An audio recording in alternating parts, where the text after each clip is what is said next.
What is up, everybody? Welcome back to the Devy Royale YouTube channel. I am your host, as always, Kevin Coleman at @TheBoys_22. And we are back with another fun episode. And we're going to be talking about a little bit of film and a kid that we have been on all season long, all off season. Me and Christian Williams had talked about this young man as being one of the biggest risers up draft boards. And here we are. And that's Kendre Miller from TCU. And he's been an absolute dominant player this year. And he's someone that we've been talking about that we think that could be that take that next step. And I'm going to talk to you guys a little bit about where I have him on my big board, but also just in general, what he's done this season and just how good he's looked. And he has looked as good as any back in the country. So let's take a look at just his stats and what he's done. And you'll notice, he progressively got better. Obviously, he split time with Zach Evans for those first 2 years. And when Zach Evans left the program last year, a lot of us, including myself, was like, man, this kid really can play. And he really stepped up. Once Zach Evans left, we saw those big games. He had a big game against Texas Tech last year, 185 yards. Then he had that Kansas State game, 102 yards, 112 yards against Kansas. And those are the games that really popped off for me on the tape that I was like, wow, this kid can really play. And then you're going to add that into this year. So flip it into this year, 132 attempts, 851 yards, 11 touchdowns. So we've seen that. 9 receptions for 74 yards and no touchdowns through the air yet. But when you're looking at what he's been able to do on the ground this year, I mean, he's been phenomenal basically since the SMU game. SMU, 142 yards a touchdown. Oklahoma, 136 yards and 2 touchdowns. Kansas, 88 yards a touchdown. Oklahoma State, 104 yards, 2 touchdowns. Kansas State, 153 yards and 2 touchdowns. And then last weekend against West Virginia, had 120 yards, a touchdown on just 12 attempts. So he has been a dominant force in this TCU offense. That's one of the best in the country. And a big reason why TCU is undefeated and where they're at right now, competing for a Big 12 championship and possible playoff appearance, is because of Kendre Miller. And I think that is something that we have to understand about the young man and how well he's played. Now, when we're looking at what he does well. So let's talk about his strengths real quick. So one thing I really like about him when I've watched his tape is vision. I think he's very good at that one cut back and he looks for those holes. He does a good job. We're going to watch it on film where he looks, where he looks to go on the field. But overall, just his vision, being able to see the holes and develop. I think he's a very patient runner at times. Like he knows where he needs to go. And he's developed that. And you saw it this year. Like you've seen a big evolution of his jump, where he's at just in terms of his development in that category. Like I think that he's done one of the best jobs of this class. Now he's a north-south runner too. This kid gets rolling and we see that size. And that's why I put size on there as well. 220 pounds and 6 foot. I mean, he's got the size already. So we're not worried about that NFL body. Does he have it, right? This isn't one of those guys that's 205. There's a lot of running backs in this class at like that 205, 200 mark. And now it makes me nervous. What is he going to weigh in at, right? And Kendrick's really been that 220. I don't necessarily question that weight. College weight's always weird, but 220, 215, 225, if he's in that area with his speed and what he's able to kind of go downhill, like that just elevates him in this class. And I'm not worried about that size. And he carries it very well. And you'll see that when he runs, like the things that he does on the field shows in that way. Now, if we're going to talk about some things that maybe he can work on, so remember, we're never talking about things that they can't fix, right? But there are some things that he can work on for us looking forward as a prospect, and especially as a fantasy prospect where we kind of project him. So some things that, I'd like to see a little bit better receiving. Like he's never really been a receiving back. I think he can do it. We saw a little bit last year, a little bit more. He had those 12 catches, 117 yards. I do think that one thing, the system and Sonny Dykes' system, you're not going to see receiving backs in this system.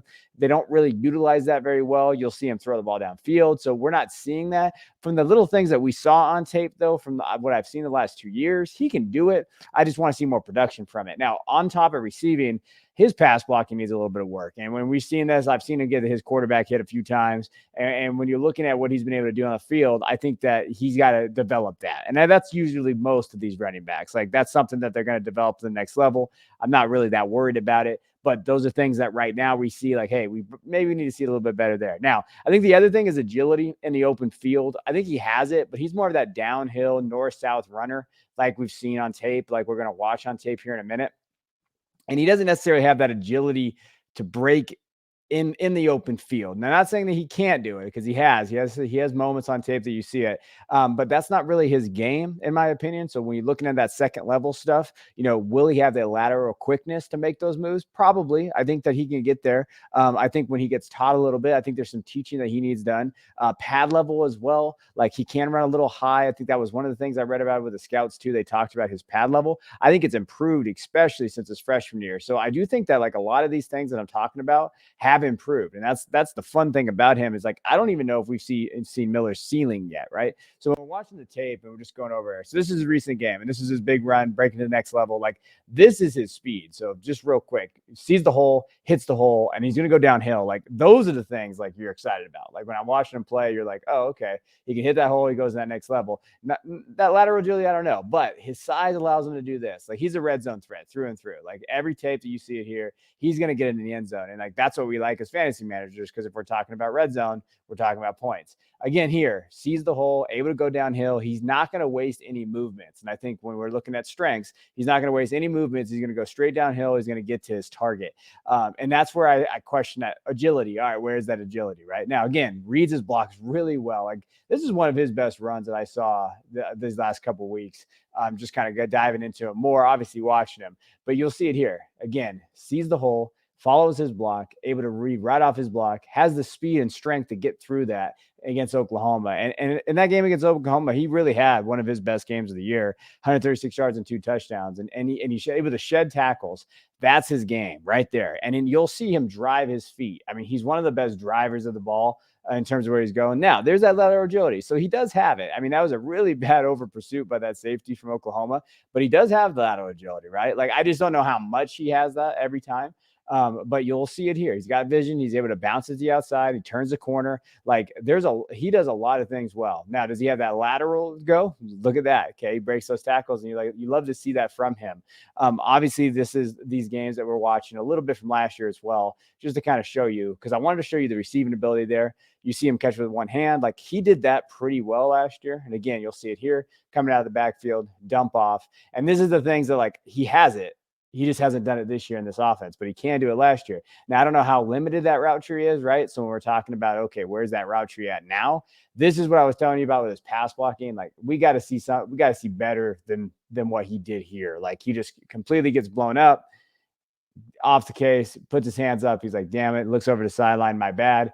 Those things cannot happen. We see that with Rashad White right now. Some of these other reasons why they can't get on the field, he's definitely going to improve that. But again, catch out of the backfield, very limited route tree, really just see some swing passes here and some other stuff.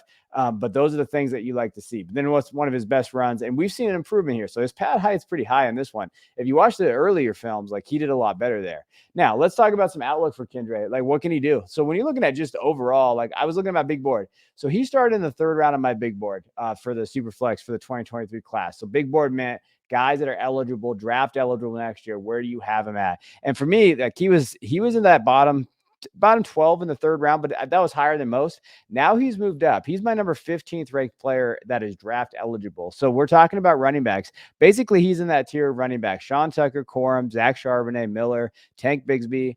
And that's really it right there in that group. And he can maybe sneak in there if he declares, get some draft capital, and you're looking at, hey, can this guy be that next guy? This is a deep class. So Kendre can be right there. If we're talking about outlook in college football, I mean, TCU has every shot. TCU was my team heading in. A big reason why was because of Miller, because of how high I was on him. They were my dark horse. I said, hey, they can make the championship game. If he continues to play the way he has, I think he could. I think he can make the championship game. And if he continues to produce, now we're talking about legitimate draft prospect in this process. And he's been one of my favorite players to watch. And, TCU fans, you guys should be ecstatic you have this guy. So I appreciate you guys tuning in. Please hit that like and subscribe button if you like what we're doing here. Also, check out the links below. Find our podcast, our Patreon, everything for college football, everything you need. So I appreciate you. I'll see you guys next time.